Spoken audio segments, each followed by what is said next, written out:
انډیا د بنگلاديش خلاف په ټیسټ میچ کې د ټي 20 غونټه بیټینګ کړې ده د انډیا اوپنرانو بیټسمنانو په 3 اوورو کې 50 وخړې ده او په 10 اوورو کې 100 رنونه کړې دي څنګه چې په ټي 20 فارمیټ کې بیټسمنان بیټینګ کوي دغه رنګ د انډیا بیټسمنانو د بنگلاديش خلاف په ټیسټ میچ کې بیټینګ کړې ده اوس د دومره ټیز بیټینګ ضرورت ولی انډیا تراغو تفصیلا په خبره کو تاسو معلومه ده د انډیا او د بنگلاديش رومبنه ټیسټ میچ شروع دي چې صرف د رومبنه ورځې پکې تقریبا غرمه پورې لوبو شو بیا باران شو نو په هغه ورځ باران ټول ورځ وریدو په سبا باندې باران وریدو په بل ورځ لکه درې ورځې چې کوم دی د باران د لاسه خراب شوي نن پکې په دغه ټیسټ کې څلورم ورځ وه چې څلورم ورځې باندې دا لوبه روانه شوه د بنگلاديش بیټینګ چې ټول آوټ کړي دي ورپسې انډیا بیټینګ ته راوتلې ده او مطلب درې څلورم ورځې باندې دوی کوشش کولو چې دا میچ کدا چې بل ټیم وي به کوشش کولو بس میچ خو ډرا دی ځکه زیات ټایم خو باران خراب کو خو نه انډیا کوشش کړي چې دا میچ وګټي ځکه سبا پکې اخرنۍ ورځ ده مکمل سکور کارډ را سره شریکو مو بګوري چې انډیا څنګه حد بیټینګ کړي دي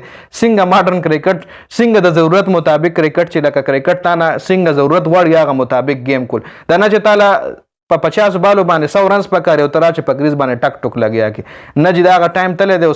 اوس په ریسک خلی اٹیکینګ گیم بکینو البته میچز ګټي البته په گیم کې پاتې کیږي چې انډیا څنګه اٹیکینګ گیم کړي راځي سکور کارت تاسو له سکرین باندې ښکاري چې بنگلاديش په ډومبني نس کې 233 باندې ټول ټیم آوټ شوی دی 107 پکې ممنل کړي زبردست بیټینګ کړي دی ذاکر حسن 0 شادمان اسلام 24 شانټو 31 مشفق الرحیم 11 لیټنډاس 13 شاکب 9 مهدی حسن میراز 20 تاج الاسلام 5 1 حسن محمود کړی دی او خالد احمد پکې 0 رنز کړی دي د انډیا طرف بومرا 18 اوور کې 50 رنز ورکړي 3 وکټ ایشتلی سراج 17 اوور کې 57 2 وکټ اشوین 15 کې 45 2 وکټ آکاش ډیو 15 کې 43 2 وکټ جدیجا 10 اوور 28 یو وکټ ایشتلی ده نو سوار پسې چې 233 رنزونه بنگلاديش جوړ کړل په 74 اوورونو کې په جواب کې ورپسې انډیا خپل بیټینګ روان کړی د فرست اننګ کې 285 رنزونو باندې 9 کلاړیان آوټ او اننګز ډیکلیئر کړی دی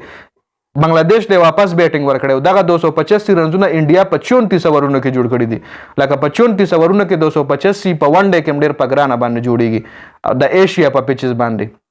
او دې کې انډیا اٹیکینګ گیم کړی دی یشسوی جیسوال 51 بال 72 رنزونه روهت شرما 11 بال 23 شبمن گل 36 بال 39 ऋषभ पंत 11 بال 9 कोहली 35 بال 47 راहुल 43 بال 68 ټوګوري داسې گیم کړی لکه د टी 20 غونډه جدیجا 13 بال 8 اشوین 4 بال 1 आकाश डी 5 بال 12 बुमराह 1 بال 1 और सिराज چې کم دی بیټینګ ته نه راوته 285 نو ډیکلیئر 34 اوور باندې دی خپل اننګز اختتام کړی دی بنگلاديش د طرف حسن محمود 6 اوور 66 یو وکټ خالد احمد 4 اوور 43 مهدی حسن میراز 7 اوور 41 سلور وکټ خشته بالنګ مهدی حسن میراز کړی دی او شاکب وسره هم خپل بالنګ کړی خو 11 اوور کې 78 رنزونه ور کړی دي ټیسټ کې 11 اوور 78 او سلور مطلب وکټ دوه هم ایشتلی دي او خالد احمد 4 اوور 43 ور کړی دي مطلب بادران ولا خډه بولی دي اوس ورپسې په جواب کې سیکنډ اننګز کې هم د بنگلاديش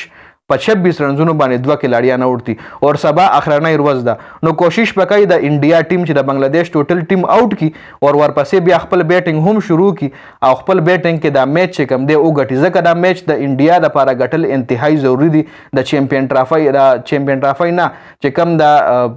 ټیسټ چیمپیونشپ فائنل د هغه له کوالیفای کېدو د لپاره اوس د بنگلاديش په 26 دوه ټي شادمان اسلام په 7 باندې ولر د ذاکر حسن په 10 اوټ ته حسن محمود هم په 10 اوټ او میمونل چې کم دی 2 بال 0 باندې 2 وکټ چایشتي اشوین اشتلی 5 اوور 14 رنونه ور کړی دي او 2 وکټ ایکچولی دا مکمل سکور کارډ سبا به یو انټرېسټینګ سکور کارډ مخه درازینو سبا په هغه باندې ان شاء الله ډسکشن کوو چې میچ سو ګټي لکه اوس انډیا کوشش کوي چې دا میچ وګټي کدا بل ټیم وی غي بتل د ډرا طرف لچ بس دا میچ خو سم ډرا ډیر کم ټایم پاتره خو انډیا دلته اٹیکینګ گیم کړی دی او اٹیکینګ گیم به سبا هم دی کوي نو دا اپډیټ سټوډیو رضیا ته مننه د ویډیو کتلو والسلام